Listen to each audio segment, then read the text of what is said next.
Il était un peu plus de minuit quand je me suis retrouvée en bas à plier le linge, décidée à finir avant d'aller me coucher. Marc, mon mari, était déjà monté depuis des heures, et la maison était calme, à part le ronronnement discret du lave-linge. J'avais pris l'habitude de plier les affaires de chacun séparément, de les empiler soigneusement et de les poser devant leur porte. Un petit rituel qui me donnait l'illusion de tout maîtriser, même les jours où la vie semblait me filer entre les doigts. Cette nuit-là, j'étais plus épuisée que d'habitude. Les paupières gore lourdes, j'ai poussé une porte en pensant que c'était la chambre d'amis, une pile de t-shirts propres dans les bras. Mais ce n'était pas la chambre d'amis, c'était celle de Théo, mon beau-fils de 10 ans, grand, étrangement beau, encore à mi-chemin entre l'adolescence et l'âge adulte. Il était allongé sur son lit, complètement nu, les mains hésitantes sur lui-même comme s'il découvrait son propre corps. Je me suis figée, le souffle coupé. Il ne m'avait pas entendu entrer, il était ailleurs. Son visage mêlait frustration et honte. « Pourquoi c'est comme ça ?» a-t-il murmuré. J'aurais dû faire demi-tour, refermer la porte sans bruit et m'en aller, mais je suis restée, un mélange de gêne, de curiosité et d'une douleur ancienne que je croyais oubliée m'a clouée sur place. Je me suis écartée juste assez pour observer sans être vue. Son corps était magnifique, mais sa vulnérabilité le rendait fragile.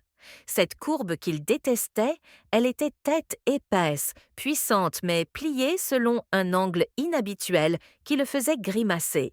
Soudain, il a gémi, la tête rejetée en arrière sur l'oreiller. « C'est pour ça qu'elle se moque », a-t-il soufflé. Et puis, il m'a vu.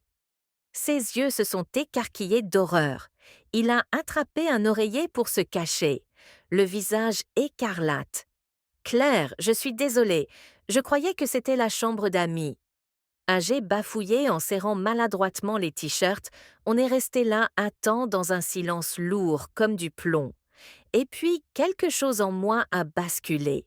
J'ai entré dans la pièce et refermé la porte derrière moi. « Tu n'as pas à avoir honte », a dit doucement. « Je suis une femme aussi, Théo. » Il m'a regardée perdue. Je me suis assise au bord du lit, le cœur qui cognait. « Tu as dit que la courbe te gênait ?» Il a hoché la tête. « Les filles trouvent-nous ça bizarre ?» J'ai hésité puis j'ai posé ma main sur sa cuisse tout doucement. « Peut-être que je peux t'aider. » Il a inspiré brutalement, les yeux écarquillés. Lentement, il a baissé l'oreiller.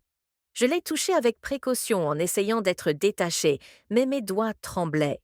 Il y avait de la chaleur, de la fragilité et une attirance inexplicable. « Ce n'est pas moche », ai-je murmuré. « C'est beau. » Il m'a regardé comme si c'était la première fois qu'on lui disait ça. À cet instant, l'atmosphère a changé. Ce n'était plus de laide, c'était autre chose. Quelque chose de profond, d'interdit. On n'est pas allé plus loin cette nuit-là, mais tout était déjà différent. Je me suis juré de ne plus jamais franchir cette porte. Pourtant, chaque fois que je fermais les yeux, je revoyais Théo, son regard nerveux, la façon dont il me regardait avec un mélange de trouble et de manque. Les nuits étaient les pires. Marc dormait paisiblement à côté de moi, inconscient que mon cœur n'était plus dans notre lit, mais quelque part dans le couloir. Un matin, au petit déjeuner, Théo a enfin parlé de cette nuit-là. La voix basse aime assurer. L'autre soir, « Tu n'as pas à t'expliquer » ai-je chuchoté. Il a soupiré. La timidité pesait encore sur ses épaules. Je me suis toujours sentie différent, comme si mon corps était une blague. Mon cœur s'est serré. Ce garçon si solide à l'extérieur, si fragile à l'intérieur. « Théo, il n'y a rien qui cloche chez toi. » Il m'a regardé avec une lueur d'espoir. « Tu avais dit que tu pouvais m'aider. » Je me suis figée.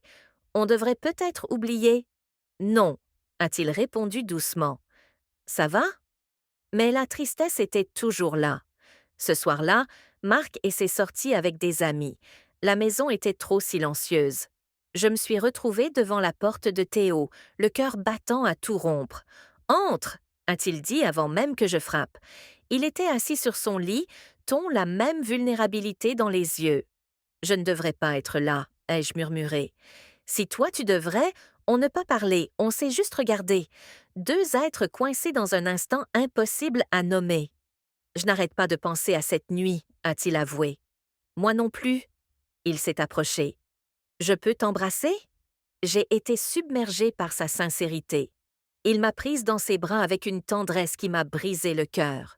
C'était mal, mais ça faisait un bien fou comme rentrer chez soi après des années d'absence.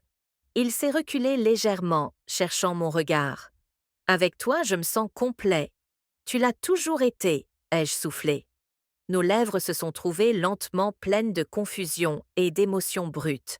Quand on s'est séparés à bout de souffle, on savait qu'on avait franchi la ligne. On n'est pas allé plus loin cette nuit-là non plus. On s'est juste tenu la main. On a murmuré des secrets. On a partagé une proximité qu'aucun de nous n'attendait. Mais le désir couve lent, dangereux, inévitable. Le lendemain matin, j'ai fait comme si de rien n'était. J'ai préparé le café, je me suis occupée. Mais chaque silence était rempli de son contact, de sa voix, de son regard. Marc m'a embrassée en partant au travail, ignorant la tempête qui grondait en moi. Ce soir-là, il est rentré tard. La maison était vide. Je me suis assise sur le canapé en me répétant de ne pas bouger, mais mes jambes montrayantes. Elles m'ont portée jusqu'à la porte de Théo. Il était allongé, écouteurs sur les oreilles, fermé.